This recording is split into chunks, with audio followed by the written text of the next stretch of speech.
Assalamualaikum warahmatullahi wabarakatuh. Perkenalkan, nama saya Desi Aida Mahendra.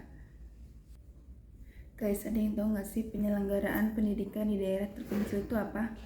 Nah, penyelenggaraan pendidikan di daerah terpencil itu ini merupakan suatu tantangan yang sangat penting dan kompleks yang memerlukan perhatian serius dan juga solusi yang nyata untuk memastikan bahwa setiap anak dan juga masyarakat di daerah terpencil memiliki pendidikan yang berkualitas dan juga berdaya saing.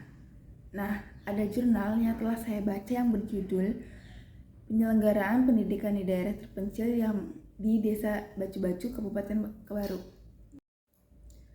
Nah, dari hasil wawancara guru yang mengatakan bahwa mereka juga memerlukan buku dan juga alat peraga karena pengetahuan siswa hanya bersumber dari gurunya saja.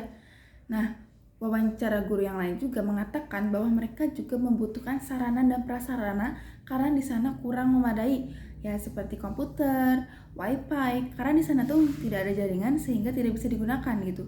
Beda dengan siswi-siswi yang ada di perkotaan.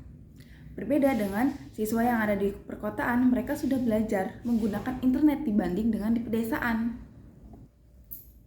Nah, penyebab inilah yang terjadinya timbulnya adanya kesenjangan pendidikan antara daerah perkotaan dan juga pedesaan. Ya karena memiliki beberapa faktor gitu kan yang saling terkait, ya termasuk disparitas gaji yang signifikan gitu dibanding kota dan juga desa gitu. Fasilitas juga lebih baik dibanding kota dan juga di desa gitu. Serta peluang karir yang lebih luas dan beragam di kota-kota besar.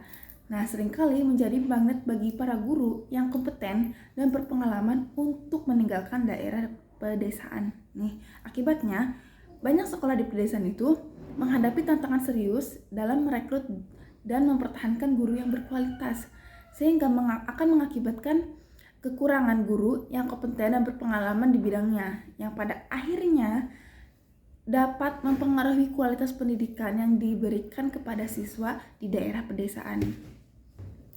Nah, di dalam jurnal ini juga, guru dan kepala sekolah ini mengatakan masih ada siswa yang masih belum memiliki minat atau antusias untuk bersekolah.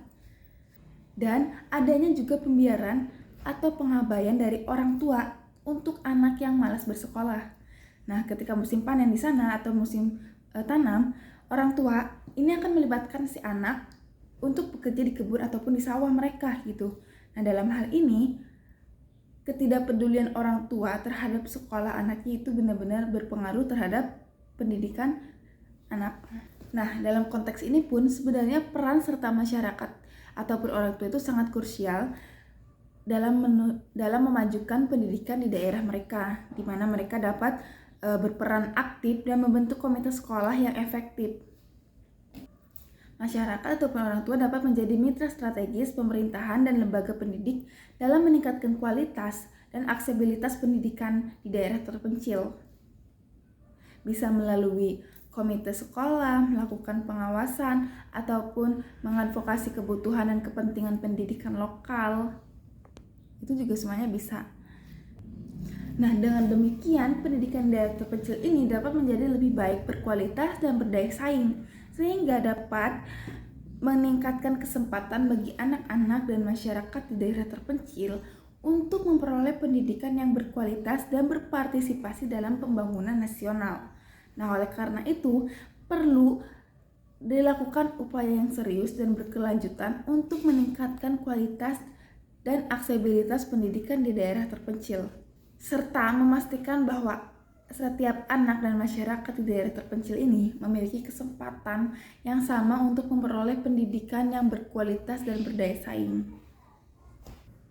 Oke, sekian dari saya. Terima kasih telah mendengarkan dan juga menyimak apa yang baru saja saya jelaskan, sehingga teman-teman semua bisa memahami apa yang saya sampaikan. Saya tutup, sekian dari saya, kurang lebihnya mohon maaf. Saya tutup dengan wassalamualaikum warahmatullahi wabarakatuh.